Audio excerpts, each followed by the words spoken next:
नमस्कार. मुंबई आउटलुकमध्ये तुमचं स्वागत आहे. आपण बघतो आजकालची जनरेशन जी आहे ती वेगवेगळ्या क्षेत्रामध्ये आपलं नशीब आजमावून बघते किंवा प्रयत्न करून बघते.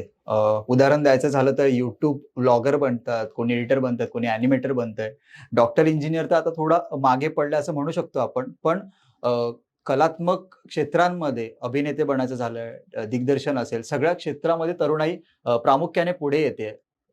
या सगळ्यानंतर आणखीन एक जे महाराष्ट्राला जी देणगी लागली, ती आपण म्हणतो संतांची भूमी आहे महाराष्ट्र. या धर्तीवरच आज आपण एका युवा कीर्तनकारांचा आपण इंटरव्ह्यू करणार आहोत. नेहमीच आपण राजकीय लोकांना भेटतो, मनोरंजन क्षेत्रातील लोकांना भेटतो. पण आज आपण एक वेगळा विषय घेऊन तुमच्यासमोर येतोय, आपल्या प्रेक्षकांसमोर येतोय. ते म्हणजे असा की आध्यात्मिक जे आपलं वाटचाल आहे, महाराष्ट्राची जी परंपरा आहे, त्याविषयी आपण थोडं जाणून घेणार आहोत आणि त्यालाच विज्ञानाची जोड कशी आहे, हा एकंदरीत आज आपल्या मुलाखतीचा प्रश्न आहे. आज आपल्यासोबत आहेत नीलमताई. काय सांगाल? पी-एच-डी केल्यात, विज्ञान शाखेतून शिक्षण झालंय आणि हे सगळं असून देखील अध्यात्माचा मार्ग म्हणजे मार्ग नाही म्हणता येणार, पण अध्यात्माची जोड त्याला कुठेतरी आहे. तुम्ही कीर्तनातून प्रबोधन करण्याचा प्रयत्न करताय. तुमची कारकीर्द तशी चालू आहे. सो एकंदरीत हा प्रवास कसा सुरू झाला? सर्वात प्रथम नमस्कार आणि thank you so much for having me. मला या व्यासपीठावरती तुम्ही आमंत्रित केलं त्याबद्दल सर्वात प्रथम तुमचे मनापासून आभार. तुम्ही म्हटलात की सध्या यूट्यूबच्या या सोशल मीडियाच्या जगामध्ये एकदम क्वालिफाईड लोक आहेत आणि माझ्यासारखी एखादी व्यक्ती येते, तर मला असं वाटतं की मी यात येणं नवल नाही आहे. कारण जर आपण जवळून पाहिलं तर आपले संत असतील, ज्ञानेश्वर महाराज असतील, तुकाराम महाराज असतील, जर त्यांचा अभ्यास, त्यांचे अभंग ओव्या आपण डीपली पाहिल्या तर they are much more scientific. ते सगळे सायंटिफिकच आहेत. म्हणजे त्यांना आपण असं म्हणू की दे आर सायंटिस्ट. जर ज्ञानेश्वर महाराजांचा 6वा अध्याय वगैरे पाहिला आपण तर त्याच्यामध्ये मेडिकल सायन्स असेल किंवा हे जे ॲस्ट्रॉनॉमी असेल, याच्या अनेको गोष्टींचा उलगडा केलेला आहे. त्यामुळे विज्ञान शाखेत असून ह्या गोष्टीकडे अट्रॅक्ट होणं ह्यामध्ये काही नवल नाही आहे. कारण सूर्य उगवतो त्यावेळेस सर्व जग कामाला लागतं. सो सूर्य हा सर्व प्रकाशाचा दाता आहे. तसे आपले संत, they are the main source, ते मेन स्रोत आहेत या सायंटिफिक विचारांचा. सो त्यामध्ये मला नवल आहे असं वाटत नाही. आणि जर म्हणायला गेलं तर अध्यात्म आणि विज्ञान याची जर सांगड घालायची गेली तर अध्यात्म कुठे रोल प्ले करतं? तुमचे डोळे आहेत, ते कसे बनले आहेत, त्यातला रेटिना कसा आहे, गोष्टी कशा आहेत, त्याचं उत्तर तुम्हाला विज्ञान देईल. पण त्या डोळ्यांमध्ये दृष्टी काय असली पाहिजे याचं उत्तर अध्यात्म देतं. कान आहेत, ते कसे बनले आहेत, त्याची फिजिओलॉजी काय आहे याचं उत्तर विज्ञान देईल. पण त्या कानांनी काय श्रवण केलं पाहिजे आणि कसं फिल्टर असलं पाहिजे, जे आपल्या कानावरती जे शब्द पडतात, विचार पडतात, त्याचं उत्तर अध्यात्म देतं. हात, पाय या सगळ्याचा नक्षा विज्ञान देऊ शकतं. पण त्याच्यातून कर्म कसं घडलं पाहिजे, त्या कर्माचं उत्तर अध्यात्म देतं. आणि ज्या वेळेस एक जागरूक व्यक्ती म्हणून आपण किंवा आपल्यामधले एक सेन्सेस जागृत होतात की प्रत्येक गोष्टीकडे आपण सूक्ष्मतेने ज्या वेळेस बघायला लागतो त्यावेळेस उत्तर एकच असतं, ते म्हणजे अध्यात्म. त्याच्या पलीकडे जाऊच शकत नाही. त्या अलीकडे भरपूर आहे, त्याच्या पलीकडे काहीच नाहीये, अजून तरी काहीच नाहीये.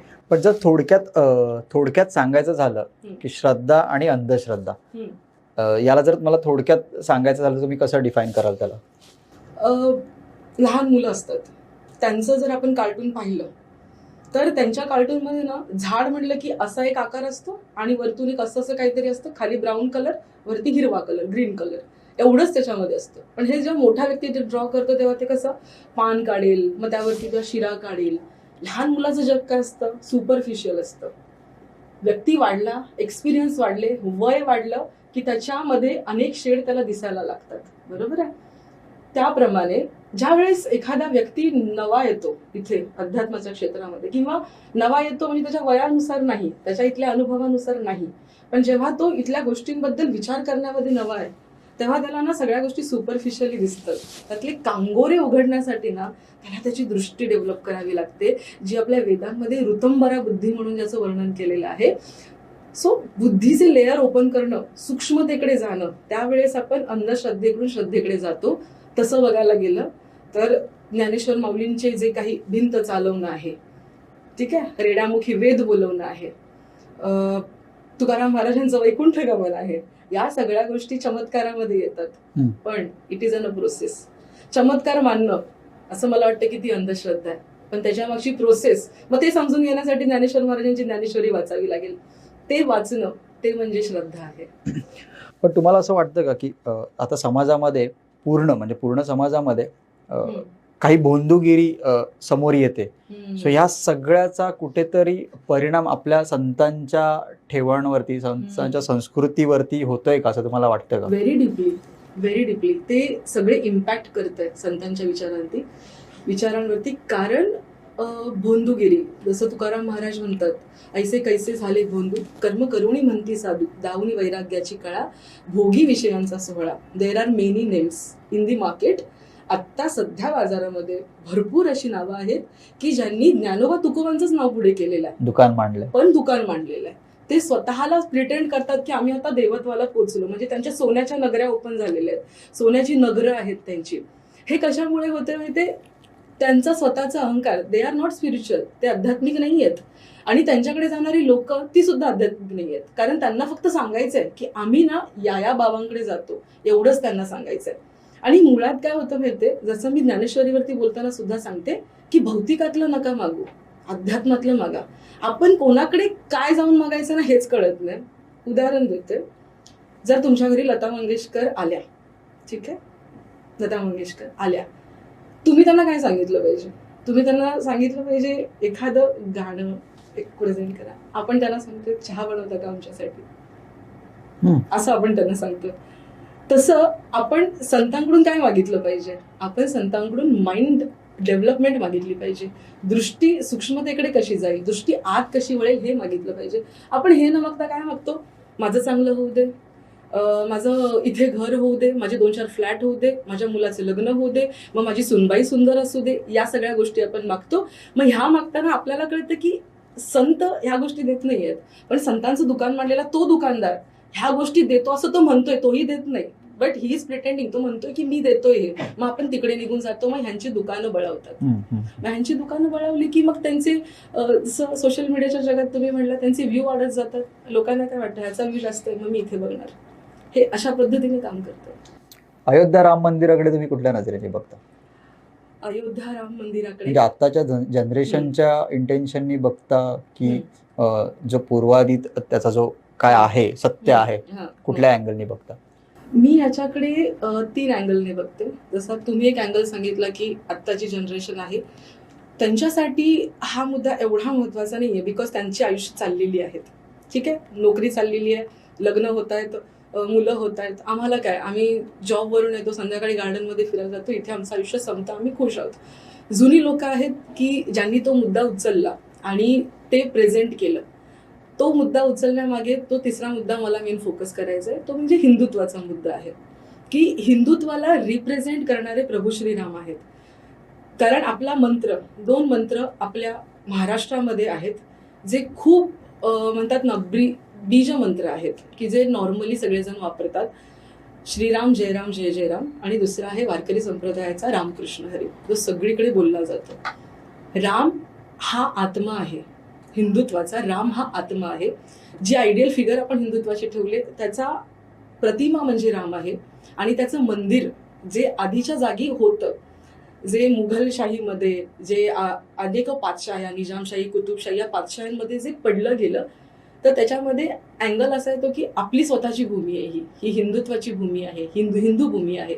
सो मला असं वाटतं की हिंदुत्वाची फिलिंग स्ट्रॉंग करण्यासाठी, युवकांच्या मनामध्ये ती फिलिंग जागृत करण्यासाठी मंदिर असणं गरजेचं आहे. आणि या माध्यमातून, या प्रश्नाच्या माध्यमातून मी असा सब पॉइंट कनेक्ट करेन की जी युवा पिढी आहे त्यांनी सुद्धा स्वतःकडे असं नाही म्हणलं पाहिजे की Hinduism is something like backward thought, what is this Hinduism and all, असा विचार न करता त्यांनी स्वतःला प्राऊडली हिंदू रिप्रेझेंट केलं पाहिजे. त्यासाठी त्यांनी समजून घेतलं पाहिजे what actually Hinduism is, what actually Hindu means. एक हिंदू असणं त्याचा खरा अर्थ काय होतो ते त्यांनी समजून घेतलं पाहिजे, ना की त्यांनी कॅटेगराईज केलं पाहिजे. डोंट बी जजमेंटल की हे वाईट आहे, हे चांगलं आहे, असं म्हणा की तुम्हाला माहीत नाही आहे.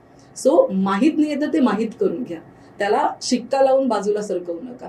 तुमचं आयुष्य थांबणार नाही आहे, पण व्हॉट अबाउट नेक्स्ट पिढी, पुढच्या पिढीचं काय? आपलं झालं, निभावलं, आणि कोण म्हणतं की आक्रमणं फक्त तेव्हाच येत होती, आधी पोर्तुगीज आले, डच आले, फ्रेंच आले, मग पातशाह्या आल्या, मग इंग्रज आले, असं कोण म्हणतं? इथून पुढचं आक्रमण बघा ना, हे सोशल मीडियाचं आक्रमण आहे, हे बौद्धिक आक्रमण आहे. या बौद्धिक आक्रमणातून तुम्ही तुमच्या मुलांना वाचवणार कसे आहात? हातामध्ये 24 तास मोबाईल बाळगणं हे काय आहे? आक्रमणच आहे ना. मोबाईल वाईट नाहीये, तंत्रज्ञान वाईट नाहीये, पण तो 24 तास काही प्लॅटफॉर्मसाठी, उदाहरणार्थ टिकटॉक असेल, फेसबुक असेल, युट्यूब असेल, त्याचा वाईट कंटेंट कन्झ्युम करण्यासाठी वापरणं हे चुकीचं आहे. तेव्हा तुम्हाला हिंदुइझमची गरज आहे. तिथे तुमचं हिंदुइझम प्ले करणार आहे आणि Hinduism will only help you out to get that दृष्टी. ती दृष्टी मिळवण्यासाठी तुम्हाला हिंदुइझमच मदत करणार आहे. मी हा शब्द वापरते कारण there is no any other way out than this. तुम्हाला कुठलाच मार्ग नाही. तुम्ही म्हणू शकता खोलीमध्ये मी 10 ट्यूबलाईट लावेन आणि प्रकाश करेन, मी हॅलोजन लावेन आणखीन प्रकाश वाढवेन, मी 10 हॅलोजन लावून प्रकाश पाडेन, पण अरे बाबा, सूर्याच्या पुढे कोणालाच पर्याय नाहीये. सो हिंदुइझम, संत विचार, वेद, उपनिषद, पुराण ही सगळी सूर्यासारखी आहेत. तुम्ही नाही मानली तर नुकसान तुमचं आहे. तुमची पिढी होऊन जाईल, भागून जाईल तुमचं, पुढचे काही 30-40 वर्ष जगाल, पण तुमची नेक्स्ट पिढी, तुमच्या मुलांचं काय? त्यासाठी तुम्हाला हे एक्सेप्ट केलं पाहिजे, त्यांच्यापर्यंत बिंबवलं पाहिजे. केव्हा बिंबवणार? जेव्हा तुम्ही ते फॉलो करणार. आता तुम्ही आक्रमणाचा विषय काढलात, त्याला अनुसरून माझा प्रश्न असा आहे की मोबाईल. सो आजकाल मोबाईल म्हणजे प्रत्येकाच्या हातामध्ये बंदूक झाली, म्हणजे कॅमेरा व्हिडिओ चालू केला की आपण काही करू शकतो, कोणालाही ब्लॅकमेल करू शकतो, काही करू शकतो. सो या अनुसरूनच असा पुढचा प्रश्न आहे की काही प्रसिद्ध कीर्तनकारांचे व्हिडिओ व्हायरल होऊन त्यांचा म्हणजे पूर्ण संदर्भ न ऐकता त्यांनी दिलेला ओव्यांचा काय म्हणतात त्याला उदाहरण न घेता फक्त त्यांनी बोललेलं स्टेटमेंट व्हायरल करून त्यांना गोत्यात आणणारी एक काय म्हणतात आपण जमात म्हणू शकतो त्याला, ती नांदते, चांगल्या प्रकारे पैसे कमवते. सो त्याबद्दल तुम्ही काय सांगाल? त्याबद्दल मी 2 बाजू मांडेन. एक आहे त्यांची बाजू की जे व्हायरल करायला बसलेत, रस्त्याने चाललोय, काहीतरी घडतंय, तर त्याच्यामध्ये ती विकृती आहे, त्या माणसामध्ये ती विकृती आहे की मी हे शूट करेन, मी व्ह्यूज मिळवेन. त्याची संस्कृती काय असू शकते? तो जाऊन तिथे ते रोकेल, ही त्याची संस्कृती असू शकते. But what is his choice? त्याने काय निवड केली की मी ते स्प्रेड करेन आणि स्वतः व्ह्यूज मिळवेन, पैसे कमवेन. याची दुसरी बाजू येते की ज्याचं वाक्य स्प्रेड होतंय, जो वाक्य बोलतोय तो जास्त कॉन्शियस आहे ना, तो आध्यात्मिक आहे ना, त्याने संत विचार वाचले, त्याने रेफरन्स पण दिले, त्याने रेफरन्स दिलेले आहेत. पण त्याने जेव्हा हँडल लावला, हँडल जे अलाउड केलेत बाकीच्यांना, त्याच्यावरती रोक तो लावू शकतो ना. त्यामुळे 2 मुद्दे येतात. समोरच्यामध्ये संस्कृती किती म्हणतात अबंडन्स आहे किंवा संस्कृती किती प्रमाणात आढळते, विकृतीच तर दिसते माणसामध्ये भरपूर वेळा. दुसऱ्यांचंच कशाला, स्वतःमध्ये पण आपण कधी ऑब्झर्व केलं तर आपल्या मनामध्ये सहजासहजी चांगला थॉट येत नाही. पहिल्यांदा येतो तो वाईट थॉटच येतो, मग आपले मागचे सबकॉन्शियसचे विचार त्याला चांगल्या थॉटमध्ये कन्व्हर्ट करतात. विकृतीने भरलेलंच जग आहे.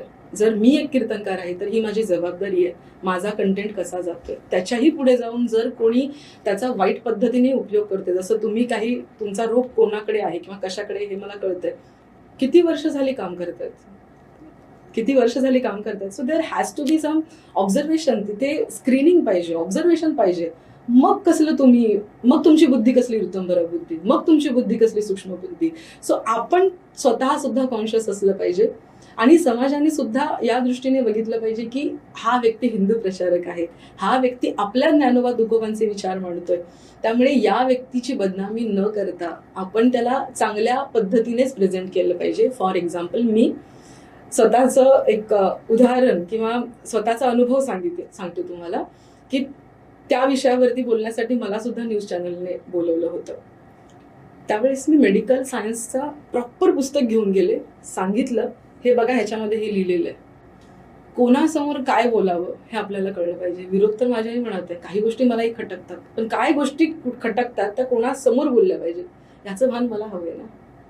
सो मला असं वाटतं जो बोलतोय त्याने जास्त सुज्ञ असलं पाहिजे, त्याने जास्त स्वतःच्या गोष्टींकडे पारखून बघितलं पाहिजे, स्वतःच्या गोष्टी कशा पद्धतीने समाजाकडे जात आहेत, जे काम आपण करू पाहतोय ते तसंच होतंय का, त्याचा वाईट इम्पॅक्ट होत असेल तर कुठेतरी थांबलं पाहिजे, स्वॉट अनालिसिस केलं पाहिजे आणि मग पुढे गेलं पाहिजे. सोशल मीडियामुळे कीर्तन ह्या आपल्या ज्या संस्कृतीला जास्त म्हणतात थोडेफार प्रमाणात चालना मिळाली असं तुम्हाला वाटतं? मला असं वाटतं की भरपूर प्रमाणात चालना मिळाली. म्हणजे याच अनुसरून प्रश्न असा आहे की आजकाल जो सम जी पिढी अशी आहे की त्यांना कीर्तन वगैरे कधी ऐकलं नाहीये, त्यांच्या घरात ते कधी वाजलंच नाहीये, पण ऍट द सेम टाइम ते कीर्तनकारांच्या मानधनाबद्दल बोलताना दिसतात आपल्याला. सो त्या मुद्द्याकडे तुम्ही कशा पद्धतीने बघता? मानधन हा मुद्दा असा येतो की कीर्तनकार ही एक माणूस आहे, त्याला पोट नावाचा अवयव आहे, जो त्याच्यामध्ये इंधन टाकावं लागतं, त्यालाही घरदार असतं, त्याच्याही कुटुंबामध्ये माणसं असतात, त्याला ते बघावी लागतात. त्याच्यामुळे जसा सामान्य व्यक्तीला जगण्यासाठी पैसा आवश्यक असतो तसा कीर्तनकारालाही आवश्यक असतो.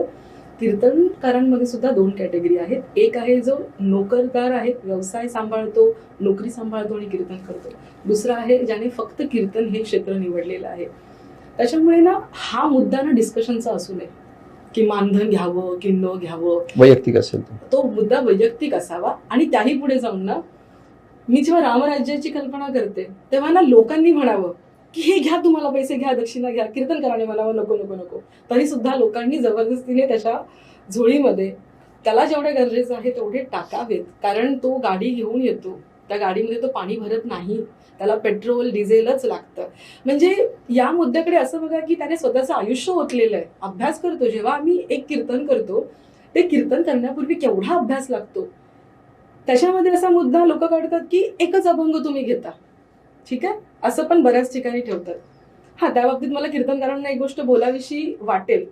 मी लहान तोंडी मोठा घास घेत असेल कदाचित, पण कारण माझ्यापेक्षा ज्येष्ठ श्रेष्ठ कीर्तनकार आहेत, पण विषयच निघाला आहे म्हणून आपलं मी म्हणतात ना मुंगीचं मत व्यक्त करते. सो मी माझं छोटंसं मत व्यक्त करते. ठीक आहे, अभंग तुम्ही एक घेऊ शकता, काही हरकत नाहीये, पण प्रत्येक वेळेस तो अभंग घेताना पुन्हा एकदा गाथेमध्ये त्याला रिव्हिजिट करा.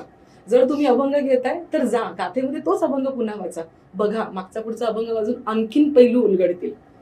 पुन्हा दुसऱ्या दिवशी तोच अभंग घेताय, पुन्हा तो अभंग वाचा, आणखीन पैलू उघडतील. समाजाला काय म्हणणं आहे की जेव्हा कीर्तनकार एखादा अभंग रिप्रेझेंट करतो त्यावेळेस त्याचा प्रचंड अभ्यास असतो. म्हणजे आम्ही ना समुद्रातून घागर भरून आणतो आणि त्या घागरीतली वाटीवर तुमच्या समोर ओततो.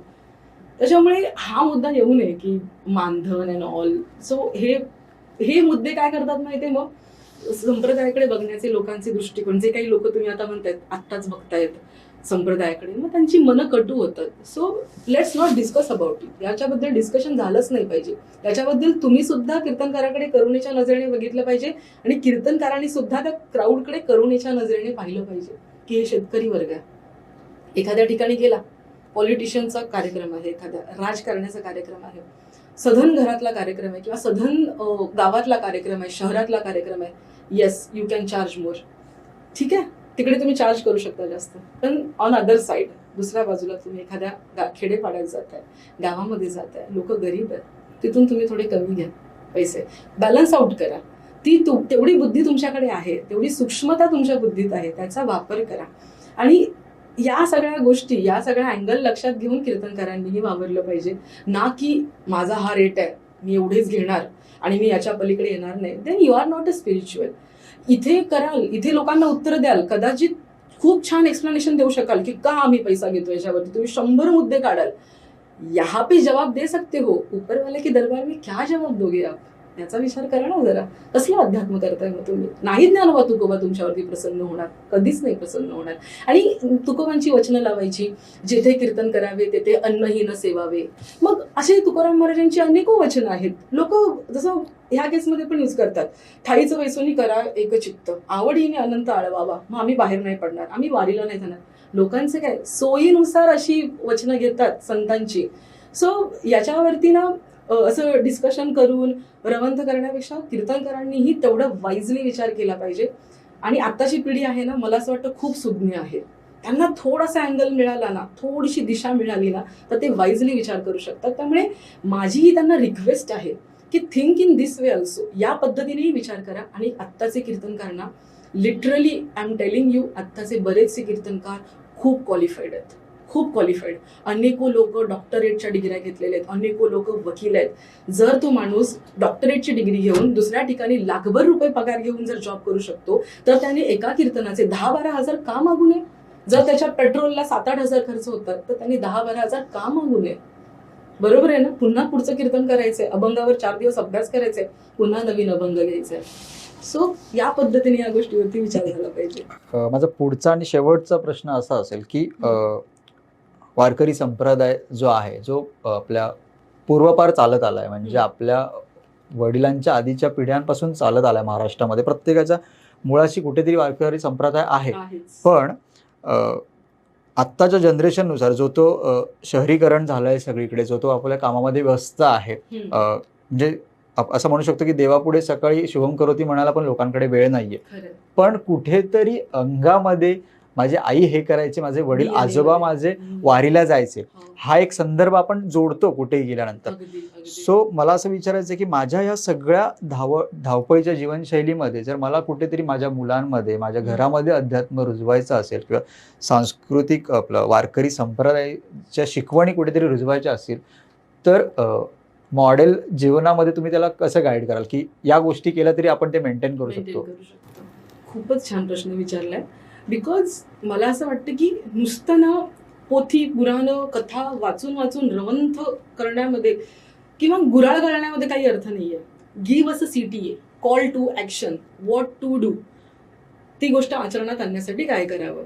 ज्यावेळेस आपण एखादा ग्रंथ वाचतो, जसं माझ्या बाकीच्या वेळेस सुद्धा मी ही गोष्ट खूप निक्षून सांगत असते की ज्ञानेश्वरीचं पारायण करा.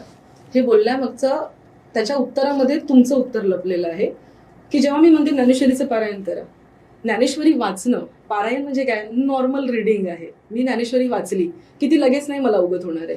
ज्ञानेश्वरी वाचल्यानंतर कुठेतरी ना ज्ञानेश्वरी, गाथा हे असे ग्रंथ आहेत की जिथे संत स्वतःहून कृपा करतात. तुम्ही कोणाचाही अनुभव विचारा, मोठमोठे कीर्तनकार किंवा यापूर्वीची साधक मंडळी होऊन गेली, जसे स्वामी माधवनाथ असतील, स्वामी माधवानंद असतील, जे स्वरूपानंदांचे शिष्य मंडळींमध्ये येतात, अनेको वामनपै असतील, आठवलेजी असतील, या सगळ्या, पांडुरंग शास्त्री आठवले असतील, या सगळ्यांच्या बोलण्यामध्ये हीच गोष्ट येते की ज्ञानेश्वरी वाचताना सुरुवातीला नाही कळालं, जसजसं वाचत गेलो तशी माऊलींची कृपा झाली, त्याच्यानंतर आम्हाला शब्द कळायला लागले आणि त्याच्यानंतर आमचा प्रवास सुरू झाला. सो मुद्दा कसा होतो, पारायण, संत कृपा, शब्द उमगणं, त्याच्यानंतर त्याच्यावर चिंतन आणि त्याच्यानंतर आचरण. ठीक आहे. सो आचरणाचा मुद्दा, त्याची सुरुवात होते पारायणापासून. जर आत्ताच्या आयुष्यामध्ये, धावपळीच्या जगामध्ये, जसं एखादी गृहिणी आहे, तिला सकाळी उठून लगेच तिच्या घराच्या कामाला लागावं लागतं. एखादा नोकरदार व्यक्ती आहे, त्याला सकाळी उठून ट्रेन पकडायचीच आहे, शेतावर जायचंच आहे, आम्हाला खूप काम आहेत. हरकत नाही, सकाळी उठा तुम्ही. उठल्यानंतर तुम्ही नियमाने, जर तुम्ही ज्या वेळेस उठताय त्याच्या आधी 10 मिनिटं उठा फक्त, आणि नियमाने तुम्ही ज्ञानेश्वरीच्या 5 ओव्या वाचा. जर तुम्हाला तुकाराम महाराजांबद्दल प्रेम आहे तर तुम्ही तुकाराम महाराजांचे 2 अभंग वाचा. फक्त वाचा म्हणते मी. Let start the journey. Journey तरी सुरू करा. नुसते वाचू नका, जोराने वाचा, मोठ्याने वाचा. जसं माझं अपब्रिंगिंग होत असताना, जसं तुम्ही म्हटलं की वारकरी संप्रदाय आपल्या DNA मध्ये, पुंडलिकावरदे म्हणलं की पुढे हरिविठ्ठल आलंच पाहिजे, हे आपल्या DNA मध्ये एवढं बसलेलं आहे. माझ्या आयुष्यामध्ये मी हरिपाठ कधी पाठ नाही केलंय, कारण माझे आई वडील रोज सकाळी हरिपाठ एवढ्या जोरात गायचे की ते कानावर पडून पडूनच पाठ झालंय माझा. मग ते चिंतन सुरू होतं आतमध्ये. मग तुम्हाला जर वाटतं तुमच्या पुढच्या पिढीमध्ये ते यावं, तर त्यासाठी तुम्ही फक्त 10 मिनिटं द्या, 2 अभंग वाचा किंवा 5 ज्ञानेश्वरीच्या ओव्या अर्थासह, नॉट विदाउट मिनिंग. अर्थाविना पोथी वाचूची नाही, अर्थासह वाचा. 2 अभंग, 5 ओव्या एवढे जोरात वाचा. मुलं, तुम्हाला वाटेल की अरे त्याला बसवेन मी, ऐक, तो बसणार नाहीये. तुम्ही वाचलं की 10 दिवसांनी तो तुमच्या बाजूला येऊन बसणार आहे. अपेक्षा करू नका तो लगेच येऊन बसणार आहे. 10 दिवसांनी तो तुमच्या बाजूला येईल, खेळेल, पहिल्यांदा अशी पानं करेल, तशी पानं करेल, तुमच्या डोक्यावर येऊन बसेल, डोकं, तुमची केस ओढेल, काही करेल, पण त्याला तिथे उभं राहू द्या, बसू द्या त्या मुलाला तिकडे. असं करत ना घरातल्यांना ते ऐकू द्या, लहान मुलांना ते ऐकू द्या. आणि त्याच्यानंतर तुम्हाला काहीच नसतं करायचं. ज्ञानोबा तुकोबा, त्यांचे वाईब्स, त्यांच्या संगतीमध्ये एवढा प्रभाव आहे, त्याचा परिणाम तो होणारच आहे. कसली वास्तुशांत आणि कसली काय, तुमची वास्तू शांतच होऊन जाणार आहे, तुमची मनच शांत होऊन जाणार आहे. त्यामुळे सगळं आयुष्य तुमचं शांत निवांत जाणार आहे. सो हा एक सिंपल, साधा सुद्धा मुद्दा किंवा ही साधीशी गोष्ट तुम्ही तुमच्या आयुष्यामध्ये इम्प्लिमेंट करू शकता. धन्यवाद नीलमजी, मुंबई आउटलुकच्या प्रेक्षकांना इतका वेळ दिल्याबद्दल. हा विषय आपला असा आहे, अध्यात्म आणि संप्रदाय, की हा जो 10 मिनिटाच्या आणि 15 मिनिटाच्या मुलाखतीमध्ये संपणारा विषय नाहीये. सो आम्ही प्रेक्षकांना पण अशी ग्वाही देतो की असाच एखादा विषय घेऊन आपण नीलमताईंबरोबर पुढे अनेक कार्यक्रम सोबत करूयात. तुर्तास थांबतो. आमच्या मुंबई आउटलुकच्या चॅनलला सबस्क्राईब नक्की करा आणि असेच वेगवेगळे कंटेंट पाहण्यासाठी नोटिफिकेशन ऑन करा. धन्यवाद.